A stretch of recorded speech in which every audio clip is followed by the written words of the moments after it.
Hello, everyone. My name is Sue Ross, and I'm Director of Admissions for Tulane University School of Public Health and Tropical Medicine, located in New Orleans, Louisiana. And today's topic is a student's journey.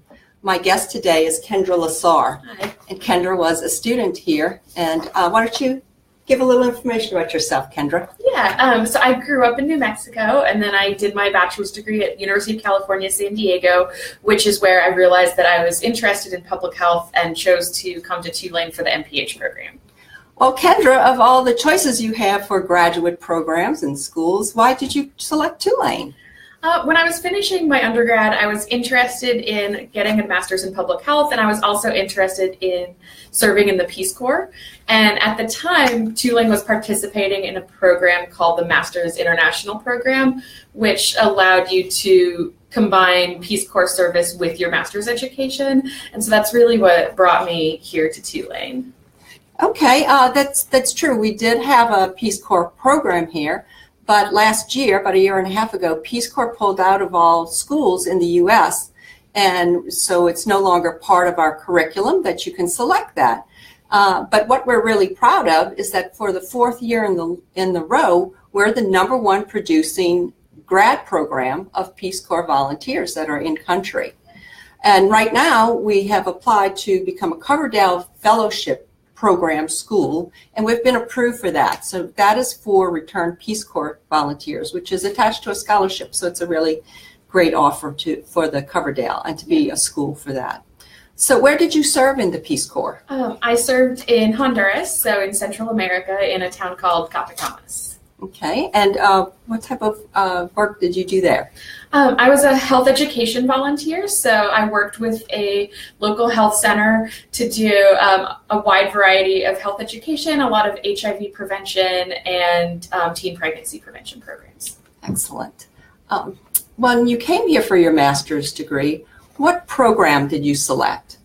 I selected the Health Education and Communication concentration in the Department of Global Community Health and Behavioral Sciences. Okay. Well, part of your curriculum as a master's student is to complete a practicum where you use the skills that you acquired in the classroom and go in the field to put them into practice. So tell us about your practicum. How did you select it and how did you obtain that? Yeah, well, because I was enrolled in the Master's International program at the time, my Peace Corps service did count as my practicum, although I understand that that's not something that you can use anymore. That's correct. So now you would not use a Peace Corps as a practicum, but our Career Services Department and your advisor and all of the faculty actually help place students in their practicum.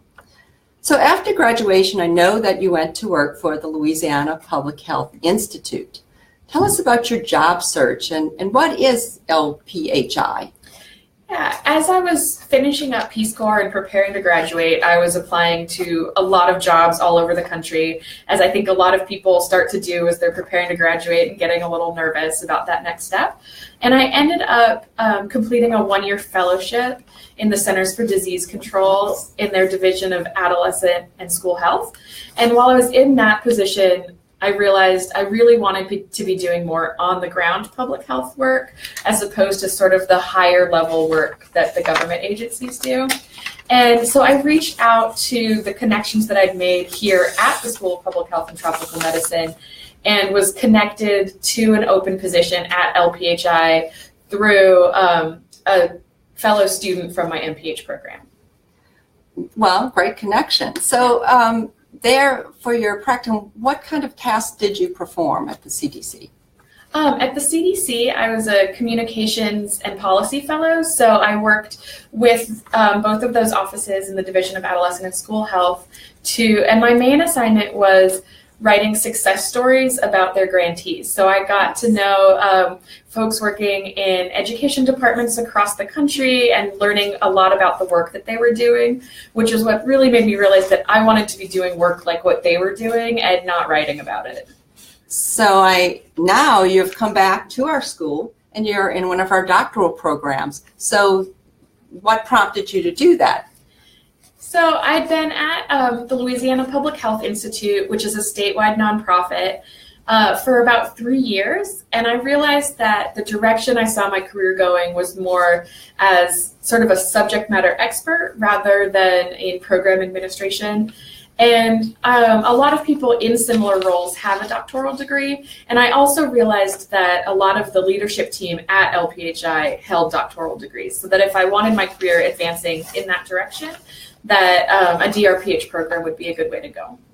Okay, that's great to hear that a DrPH would prepare you for a leadership role in a type of public health position in government agencies or nonprofits. So at Tulane, we have two types of doctoral programs. We have DrPH and PhD. Can you talk about the difference? Yeah, so the DrPH, or Doctor of Public Health degree, is really a practice-based degree. So rather than preparing you for research and academia, it prepares you for public health practice. So it's preparing you for management and leadership skills, it's preparing you for program evaluation, and it's really just preparing you for that field-based public health career. Okay, well, something that's important during the application process for our doctorals, both DrPH and PhD, is that there's whatever research interest you have has to align with current research being done on campus. In your application, how did you make that alignment?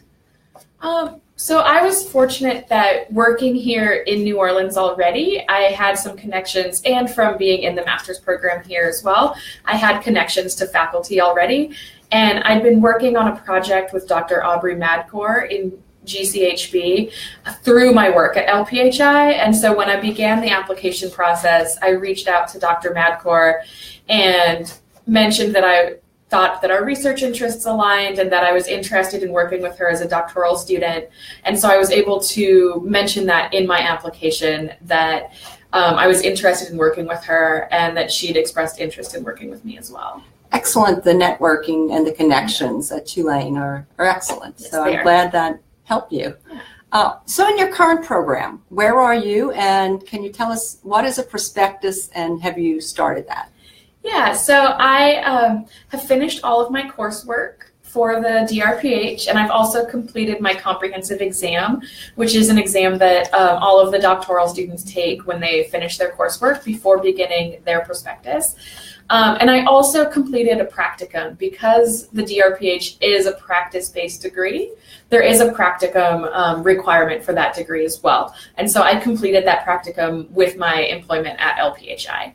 And so the prospectus is what I'm currently working on, and it's essentially the proposal for your dissertation. So you do all of the literature review and describing the methods you'll use for your dissertation, and really proposing that to your committee and the department, saying this is the dissertation research I'm going to do. Well, then that leads us to your dissertation. Yeah. Tell us about that. Yeah, so I hope to complete my prospectus by the end of the summer so that I can start my dissertation work in the fall. And I am doing analysis of a teen pregnancy prevention program that was here that Tulane had here in New Orleans, working with 18 and 19-year-old adolescent girls. And so I'm looking at sexual risk behaviors among the participants in that program, and rates of intimate partner violence and contraception use, and whether there's any link between those two. Interesting. Well, do you think that having a DrPH will make you more marketable, and how might it impact your career? I do think that having that doctoral level degree will make you more marketable. I see a lot of, well, I'm personally not interested in academic positions. I am interested in maybe a practice-based research position where I would work for a national nonprofit or government agency doing research and program development. And I do see that a doctoral level degree is required or preferred for a lot of those positions. So do you feel prepared, that Tulane prepared you for your next steps? I do. I am definitely excited about what those next steps might be whenever I finish my dissertation and I'm ready to take them. Kendra, it sounds like you have a bright future ahead of you. Thanks, Sue. I want to thank you for joining us today. I enjoyed having you here in the office. Yeah, it's been fun talking with you. Okay, everyone, thank you for joining us today, and we'll see you next time. Bye.